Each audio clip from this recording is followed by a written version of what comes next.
안녕하세요. 1월 28일 아침 묵상 시작하겠습니다. 오늘 본문은 마태복음 7장 13절에서 29절까지의 말씀 보겠습니다.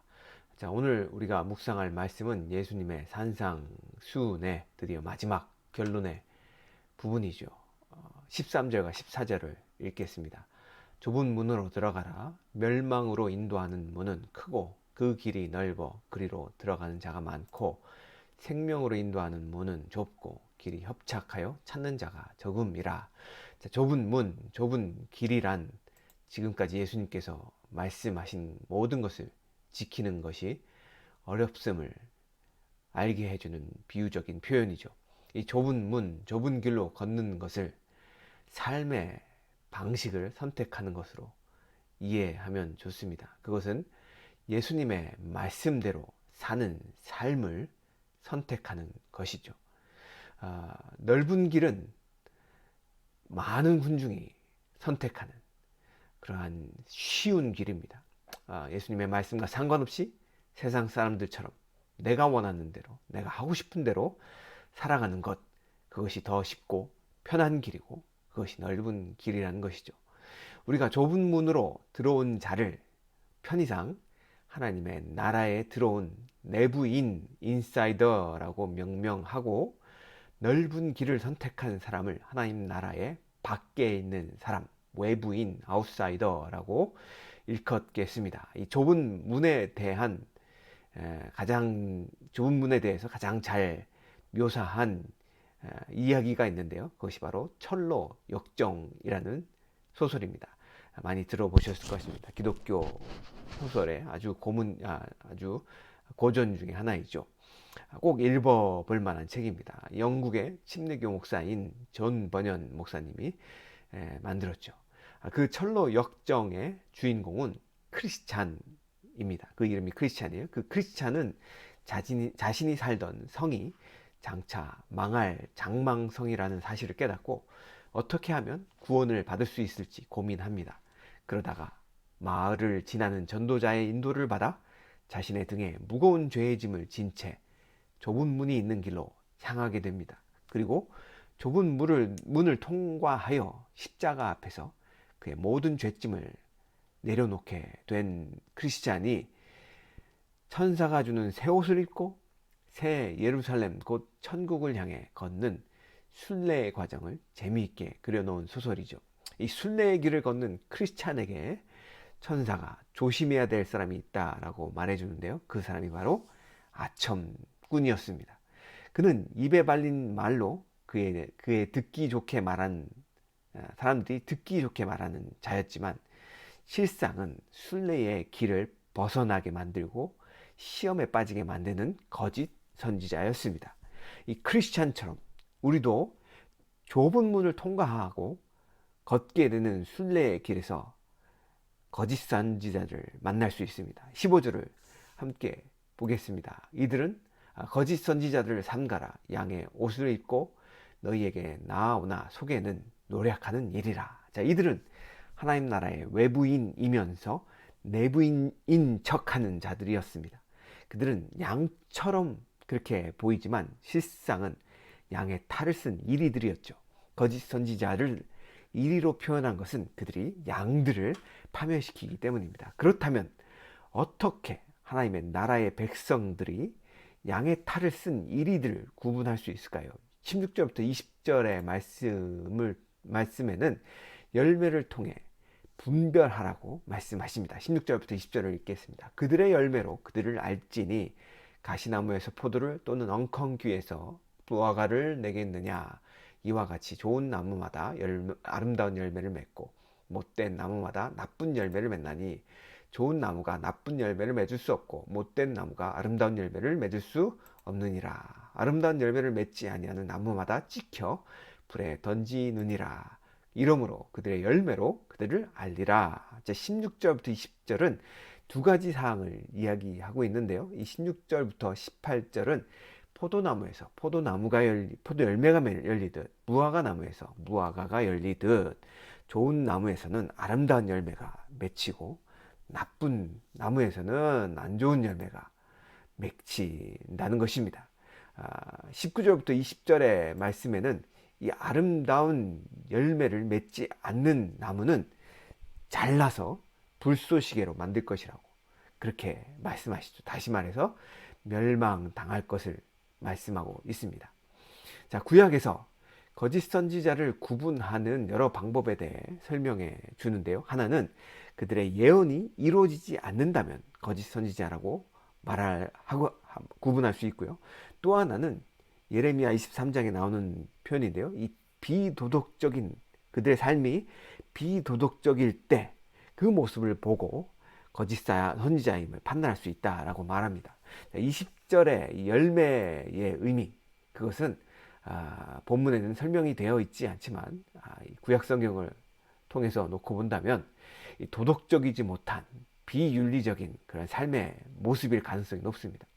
자, 결국 거짓 선지자들의 특징은 철로 역정의 아첨꾼의 모습처럼 사람들의 귀에는 듣기 좋은 소리를 하나 그 가르치는 내용은 거짓입니다. 또한 나쁜 열매를 맺듯 삶 또한 진리와는 거리가 먼 비도덕적인 비윤리적인 삶의 모습일 것이라는 것이죠. 자, 그러한 모습을 보면서 우리는 이 사람이 거짓 선지자인지 아닌지 구분할 수 있어야 됩니다. 자, 그렇게 이 거짓 선지자인 외부인이 하나님의 백성인 척, 내부인인 척하며 사람들을 속이는 그러한 거짓 선지자가 있는 반면에 자신이 마치 하나님의 나라에 들어온 내부인이라고 믿으며 살아가지만 그들의 원래의 모습은 외부인인 그러한 자들도 있습니다. 우리가 철로 역정에 대한 이야기를 좀 더 해보면요, 거기에 주인공이 이제 순례길을 걷고 있을 때 이 새 옷을 입지 않은 좁은 문을 통과하는 사람, 예수 그리스도의 십자가에서 죄의 짐을 해결하는 사람은 새 옷을 입게 되는데, 좁은 길을 걷는데 새 옷을 입지 않은 자들이 길에 나타나는 것이에요. 그들은 왜 어디서 왔냐 물어봤더니 좁은 문을 통과하지 않고 그냥 담을 넘어온 자들인 것입니다. 그런데 그들은 스스로가 아무 문제 없다라고 여기며 자신들도 순례의 길을 가는 중이라고 설명합니다. 그러나 결국 그들은 순례의 길을 가는 도중에 지옥으로 난 샛길에 빠져버리게 말죠. 21절부터 23절에 보면 마치 자신이 천국 백성인 듯 여기며 살지만 실제로는 외부인인 자들의 모습이 설명됩니다. 21절부터 23절을 읽겠습니다. 나더러 주여 주여 하는 자마다 다 천국에 들어갈 것이 아니요 다만 하늘에 계신 내 아버지의 뜻대로 행하는 자라야 들어가리라. 그날에 많은 사람이 나더러 이르되 주여 주여 우리가 주의 이름으로 선지자 노릇하며 주의 이름으로 귀신을 쫓아내며 주의 이름으로 많은 권능을 행하지 아니하였나이까 하리니 그때에 내가 그들에게 밝히 말하되 내가 너희를 도무지 알지 못하니 불법을 행하는 자들아 내게서 떠나가라 하리라. 자, 누가 예수님을 주님이라고 부를까요? 교회 안에 있는 사람들이 그렇게 부르죠. 심지어 이들은 예수님의 이름으로 선지자 노릇을 할 정도로 성경적 신학적 지식이 해박했을 것입니다. 뿐만 아니라 이들은 귀신도 내어 쫓고 권능도 행합니다. 자, 그게 가능할까요? 예, 가능합니다. 예수님께서는 거짓 그리스도들과 거짓 선지자들이 일어나서 이적과 기사를 행하여 할 수만 있으면 택하신 자들을 미혹하려 할 것이라고 마가복음 13장 22절에 경고하신 것을 우리는 기억합니다. 자, 이들이 예수님의 이름으로 권능과 이적을 행할지라도 이들의 문제는 입으로만 주님을 향해서 예수님을 향해서 주여 주여라고 불렀지 실제 삶에서는 예수님이 그들의 삶의 주인이 아니었다는 것이죠. 그들은 하나님의 뜻과는 상관없이 살았다는 것입니다. 만약 이들이 하나님의 뜻대로 행했다면 살았다면 예수님이 이들을 모를 리가 없습니다. 그러나 예수님은 말씀하시죠. 너희를 도무지 알지 못하니. 자, 이들에게는 그냥 예수님의 뜻대로 행하지 않는 불법을 행하는 자들이었을 뿐입니다. 자, 다시 말해서 이들은 좁은 문을 통과하지 않은 자들이며 마치 좁은 길을 가는 듯 해 보이지만 실상은 하나님과 상관없이 자기 뜻대로 자기 마음대로 그렇게 편하게 살고 싶어하는 넓은 길을 선택한 자들일 뿐입니다. 자, 거짓 선지자들도 또 주여 주여 입으로만 외치는 자들도 교회 안에 있어 보이지만, 그들이 하나님의 나라의 내부인 같아 보이지만 실은 하나님 나라의 외부인인 것입니다. 하나님 나라에 속해 있었던 적이 없는 사람들이죠. 왜냐하면 말씀대로 살지 않기 때문입니다. 결국 예수 그리스도를 믿고 구원받은 자는 그들의 삶의 열매가 예수님의 말씀대로 순종하는 삶으로 나아가는가 아닌가가 우리가 예수 그리스도를 정말 믿었는지 안 믿었는지의 기준이 된다라는 것이죠. 24절부터 27절은 예수님의 말씀대로 행한 자와 아닌 자의 모습을 집에 비유해서 설명해 줍니다. 우리 24절부터 27절을 읽겠습니다. 그러므로 누구든지 나의 이 말을 듣고 행하는 자는 그 집을 반석 위에 지은 지혜로운 사람 같으니, 비가 내리고 창수가 나고 바람이 불어 그 집에 부딪히되 무너지지 아니하나니 이는 주추를 반석 위에 놓은 까닭이요. 나의 이 말을 듣고 행하지 아니하는 자는 그 집을 모래 위에 지은 어리석은 사람 같으리니, 비가 내리고 창수가 나고 바람이 불어 그 집에 부딪힘에 무너져 그 무너짐이 심하니라.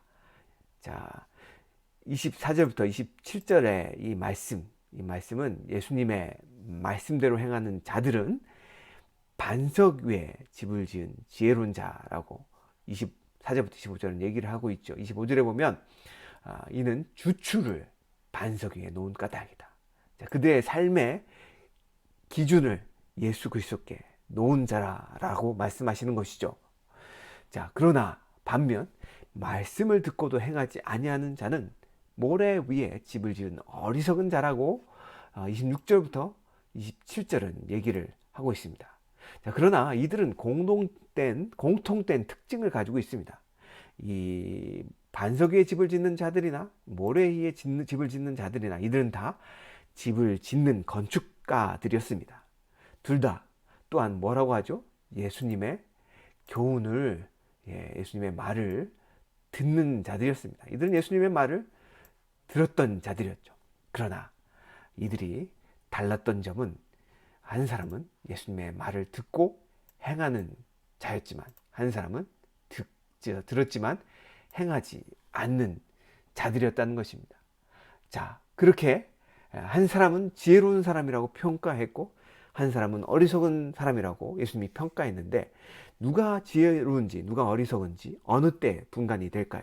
예수님은 인생의 폭풍이 다가올 때 그것이 분간이 된다라고 말씀하십니다. 25절과 27절에 보면 비가 내리고 창수가 나고 바람이 분다라는 표현이 나오는데요. 자, 예수님의 이 표현은 팔레스타인의 기후에 대한 설명인 것이죠. 그 팔레스타인은 1년 내내 비가 거의 내리지 않는 건기로 구성이 되어 있는데, 그러나 우기가 있습니다. 이 우기 동안에는 폭풍과 함께 물이 범람하여 기초가 빈약한 집들을 쓸어가 버리곤 했답니다. 자, 모래 위에 지은 집처럼 말이죠. 하지만 견고한 바위 위에 집을 지은 집들은 늘어나는 물과 몰아치는 바람에도 끄떡없이 견뎌냅니다. 자, 우리 인생에 폭풍이 닥치면 우리의 삶을 예수 그리스도라는 반석 위에 세우는 사람만이 무너지지 않을 것입니다. 여러분은 여러분의 주추를, 여러분의 삶의 기준을 어디에 놓으셨습니까? 예수님의 말씀 위에, 그 반석 위에 듣고 행함으로 놓으셨습니까? 아니면 들었지만 그 말씀을 행하지 않으므로 비가 내리고 창수가 나고 바람이 불어 그 집에 부딪힘에 무너져 그 무너짐이 심한 인생이십니까? 사랑하는 성도 여러분, 여러분들의 삶 가운데 예수 그리스도가 기준 되시고 그 말씀이 여러분들의 삶의 행동의 기준이 되시길 주님의 이름으로 축원합니다. 기도하시겠습니다. 오 주님, 우리 앞에 놓인 넓은 문과 좁은 문 사이에서 주저하지 말게 하시고 생명의 길을, 예수 그리스도를, 그분의 말씀을 행하는 것을 택하게 하여 주시옵소서. 우리의 영원한 반석 되시는 예수 그리스도를 우리 삶의 주님으로 모시고 그분 위에 우리의 삶을 세우게 하여 주시옵소서. 하나님의 말씀을 입으로만 떠드는 것이 아니라 우리의 팔과 다리로 말씀대로 행하도록 믿음과 지혜와 힘을 주옵소서. 거센 고난을 묵묵히 이겨내고 풍성한 열매를 주님 맺을 수 있도록 우리 인생을 복 주시옵소서. 그렇게 하실 주님을 찬양하며 예수님의 이름으로 기도하였습니다. 아멘.